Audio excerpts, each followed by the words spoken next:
Hello and welcome to our Boost in Conversation series, an opportunity to sit down with figures, past and present, from the Boost scaling programme that aims to unleash the power of partnerships to support organisations with proven solutions to some of the UK's social challenges. My name is Ajit Jugnut. I work for the Young Foundation, one of the delivery partners of the Boost programme that sits within the wider Inclusive Economy Partnership, working with Cabinet Office, DCMS, Conduit Club and Conduit Connect. I'm really pleased today to be joined by Leigh Carey, CEO and founder of the Hummingbird Project and a BOOST Alumni member, having taken part in the programme in 2020. The award-winning Hummingbird Project is a much-loved and highly regarded not-for-profit social enterprise located on the stunning Causeway Coast in Northern Ireland and has been running for 5 years. The organisation provides a range of services for employers, community partners, leaders and individuals who are looking for inspiration or support with emotional well-being. Under Leigh's leadership, the Hummingbird Project is run by a staff of mental health practitioners who use their own lived and learned experience of mental ill health to give clients the tools and support to improve their mental health and resilience. So a massive thank you and welcome, Leigh. Actually, lovely to be here and speak to you today. Thank you so much.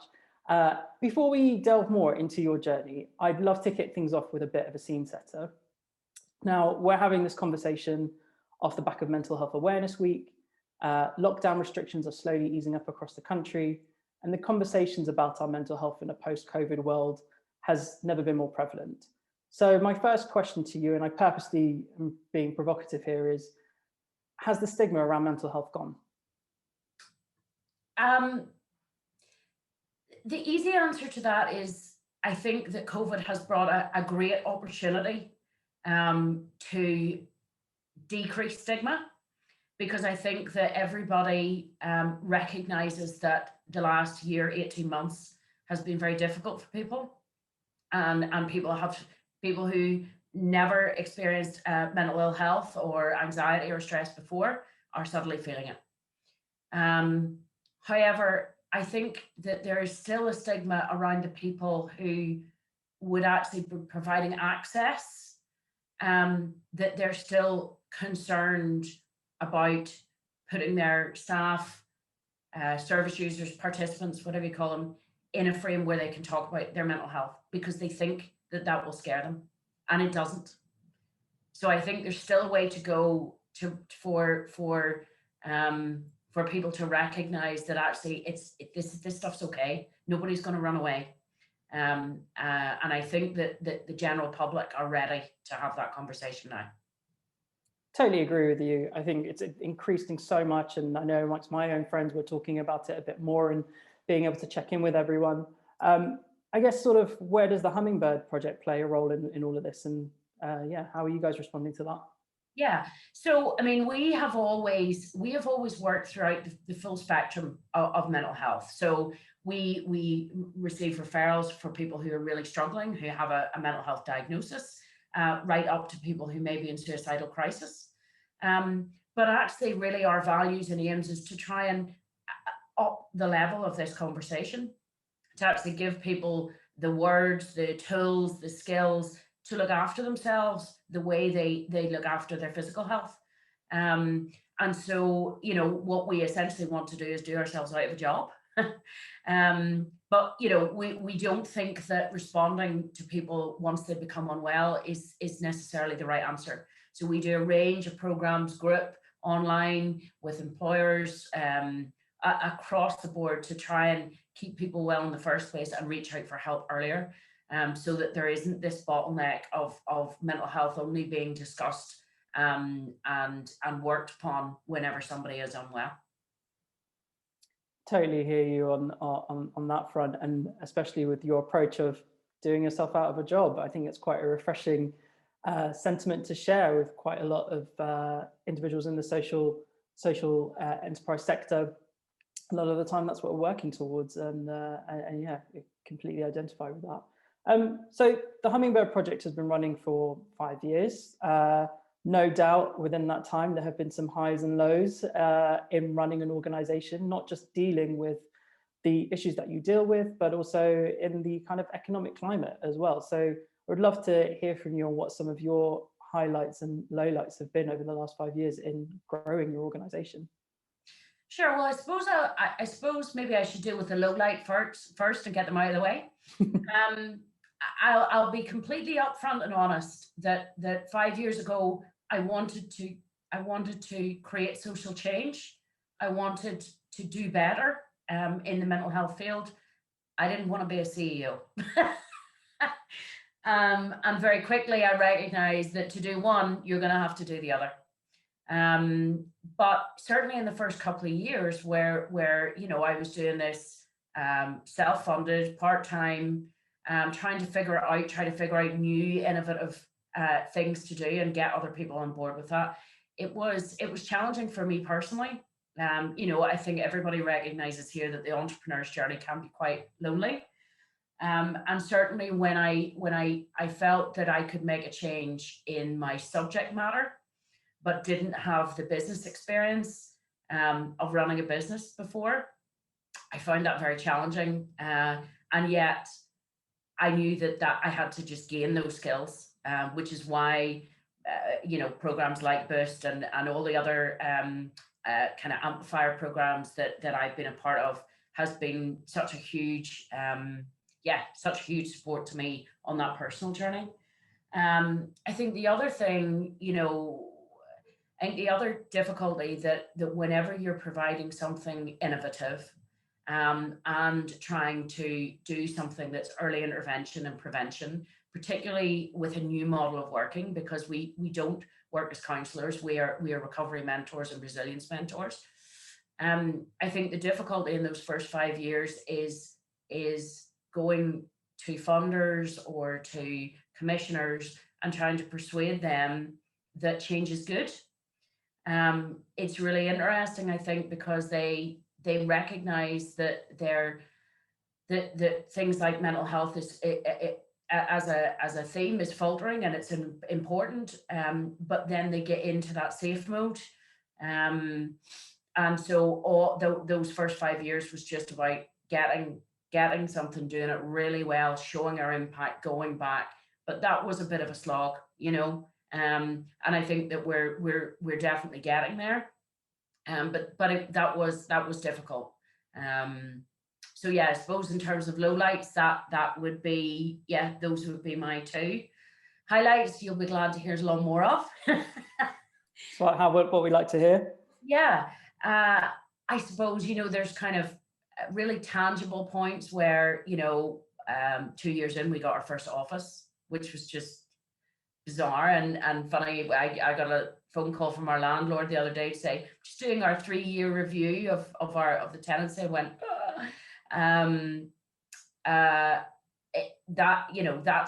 it makes it feel very real for you that this is actually happening. One of the biggest successes that we had around that same time as the office was being chosen as a partner of PwC. What that means is that they obviously have huge fundraising power every year, and they usually did the charity of the year and gave the check at the end, but they wanted to change that up, and they actually wanted to have real-time measurement, impact, difference with the fundraising power that they had. And we were chosen out of lots of different mental health organizations. They'd chosen that they wanted to address mental health issues, and that was a real boost to us, because they recognized that we wanted to do this differently and be accountable and be proactive and reactive and measurable and all those things. Because of the subject matter, it was really important to do that. And that, as I say, and when I look back to the size that we were at that time, I'm still not quite sure how we ended up in that position, but we did, and that is now, a bigger, better, long-term partnership that has really elevated our organization and our ability to create impact. I suppose the fact that we're still here after COVID, that first week was pretty scary, because nobody knew what was going to happen. The only thing we knew was that we couldn't close, because many of the people that relied on our services needed us the most. And so it was about adapting, pivoting, thriving, And, you know, luckily at that time, I think funders and people were really open, more open than they've ever been, to saying, right, what actually needs to happen here. And that was great to be able to garner our kind of strength and our passion to keep going and do what's right for the clients and be able to get through that. And I must say, as part of that, and probably because very much in part because of it, was being a part of the BOOST program last year. Because I think that as we had to adapt and pivot, being part of that, of the BOOST program, was a huge support to us as we all figured out this new normal together.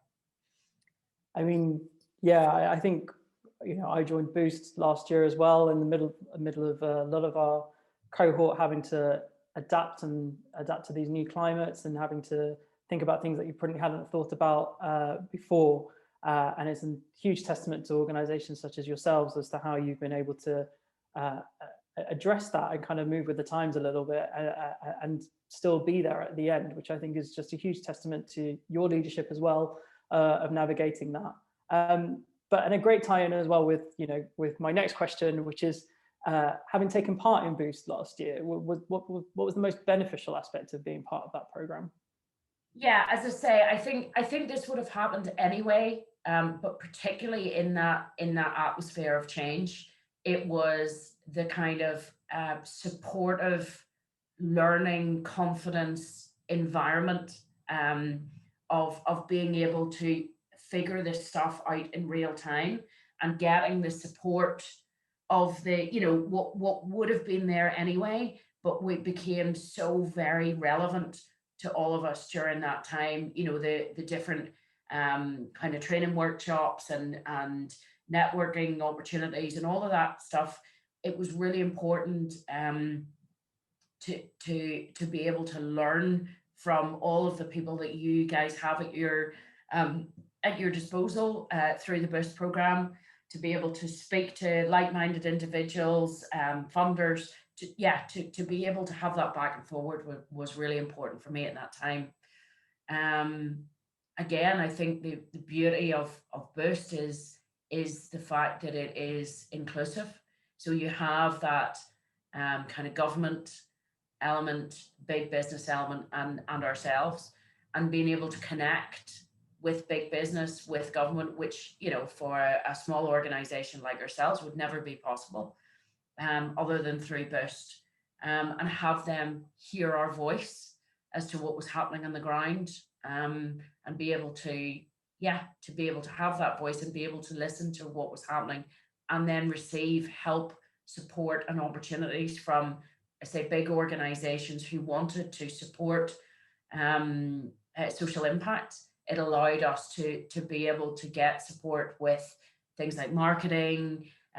Even, you know, we were able to get, because the tech environment was, you know, ramping up, and we had, you know, obviously had to learn how to deliver online and all that stuff. We received several pieces of support from big business that we never would have had if it hadn't been for the BOOST program.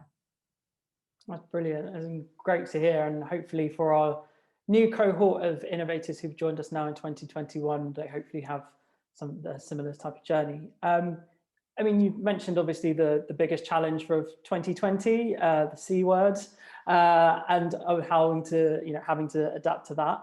And some might say that that's obviously quite a huge challenge to try and overcome. But what probably potentially is some of the challenges that remain for you as you continue to grow the organization?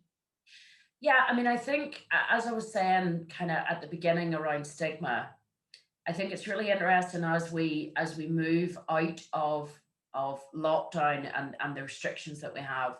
We keep hearing from, I say, commissioners, funders, people, persons with responsibility in communities, that they recognise that this has probably had a big impact on people's mental health, and yet there's still this kind of slowness to how we engage early, and try and, you know, not just wait for people to become unwell. And I suppose it's that system change, we're still, you know, we're hearing all the right noises about that. Oh yeah, we recognize we need to do something, and yet there's still that kind of, well, we'll have another meeting about this in 4 weeks. And that's frustrating for an organization like ourselves that genuinely can have much more impact and make much more difference in communities if we are not waiting for people to be referred because they're unwell. And that's frustrating, but we keep having, I suppose all we can do is keep going in those conversations. We don't want to scare anybody, or we don't want to, you know, put any under pressure, but each day, each week that passes is vital. Do you feel that that will help with sort of changing things from within? Yeah, I mean, that's the point, is that actually if employers can engage, if schools can engage, you know, community organizations that are not dealing with mental health as their main issue, but if the I say the skills and the support and the knowledge can be with people as they're starting to realize that they might be having difficulty, then there's so much more that they can do about that, rather than waiting to present at a particular medical service. There's a long road back there, and I say now that there's this huge recognition that people have struggled, that barrier should be removed. It shouldn't be scary or invasive to go in and say, we all recognize that this has been tough, so let's talk about it. I suppose the other thing that is really interesting off the back of the last year and a half is how we grow our reach, probably through technology, without losing its authenticity and impact. Because very often we see mental health messages being condensed down to, you know, kind of public health statements. And even though there is absolutely a place for those things, they are the same as, you know, eat 5 a day. And we recognize that there's more nuance to that. It needs to be individualistic. It needs to take into account people's circumstances and what they can and can't do. And so it's the challenge for us is to try and create access to that more conversational, person-centered approach, but to allow greater access to that, so that it's not us in a room with somebody all the time. Because is that also about sort of creating the safe environment as well for those discussions to occur, and how? Yeah, and we have done that. You know, we as part of our kind of pivoting last year, we created almost like a forum style, and a lot of employers brilliantly have used that as just a space for their staff to just talk about, you know, how things have impacted them, and then also think about, well, what have I done to keep myself well? What else can I do? And it's been amazing. And these are not people who are they're certainly not off sick. They don't, or maybe they do, we don't know, have a diagnosed mental health condition. That's not the point. The point is that having people in positions of responsibility, like employers and community leaders, to say, this doesn't need to be a negative. This just needs to be a conversation. And here are people in our communities who can give some very simple, authentic skills and techniques as to what you can do for yourself. This is not something that we should shy away from. I think that's so apt for my next question, really, which is, what do you think is some of the kind of what's currently the greatest opportunity for your, three elements? What's the greatest opportunity for your business, and then the mental health sector, or more broadly, and then for other kind of social entrepreneurs or mission-led organizations out there? What do you feel is the greatest opportunity for those who may be operating in the same space as you? Yeah, I mean, in terms of our business, I think as I say, now that we have hit that 5-year mark, have, you know, impact and measurement of the difference that we make coming out of our ears, which is great.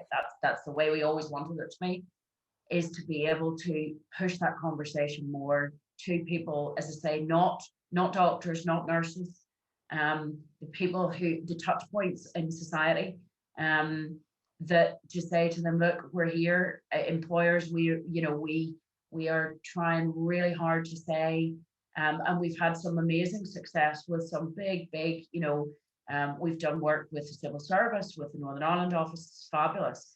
And it's just trying to garner that, let before everybody goes back to normal, let's take the opportunity to use this time to build our skills and and just open up this conversation more. So I feel that we're hopefully the opportunity here is for us to be able to reach people that wouldn't necessarily have prioritized emotional health for the people in their community.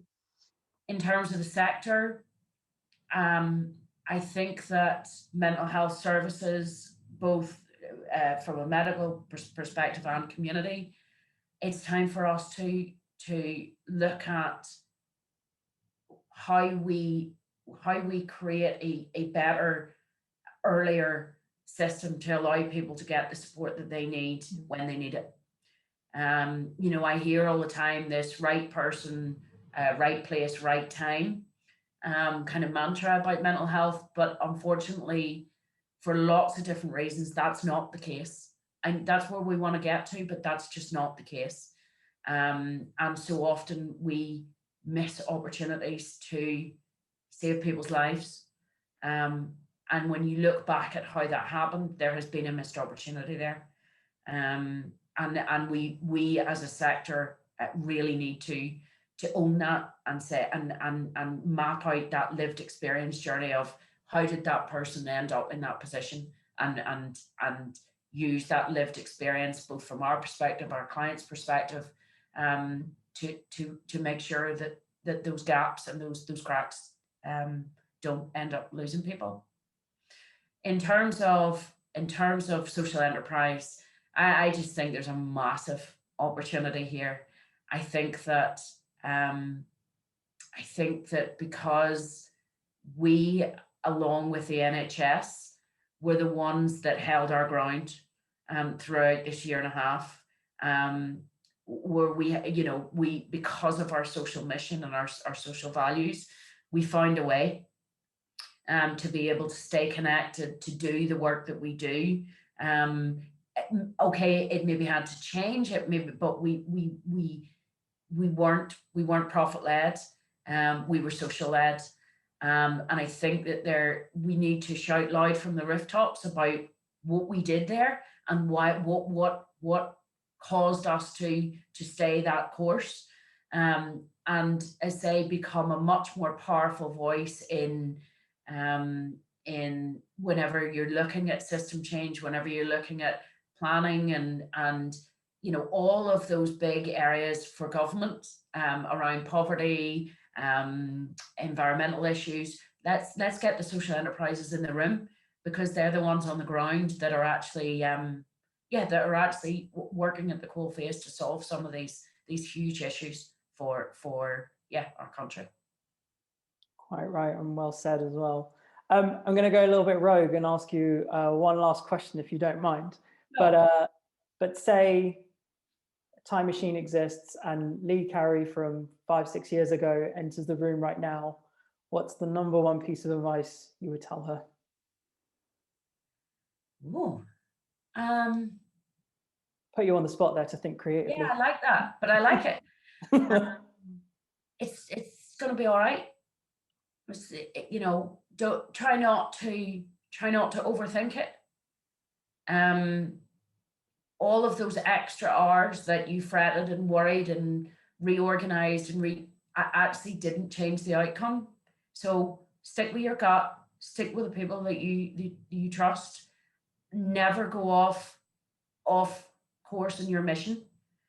If you stick to what you know and what you care about and what you can make a difference with, it'll be all right. And that's absolutely brilliant advice for anybody else who's watching as well. So thank you so much, Leigh. That concludes our first In Conversation. A huge thanks to Leigh Carey for her time today. If you'd like to find out more about the work of the Hummingbird Project, then contact details for Leigh will be shared after this. For more information about the BOOST scaling program and the organisations that we are working with, please visit www.inclusiveeconomypartnership.gov.uk/boost. And be sure to keep a lookout for our next event in our In Conversation series. But from Leigh and from myself, thank you.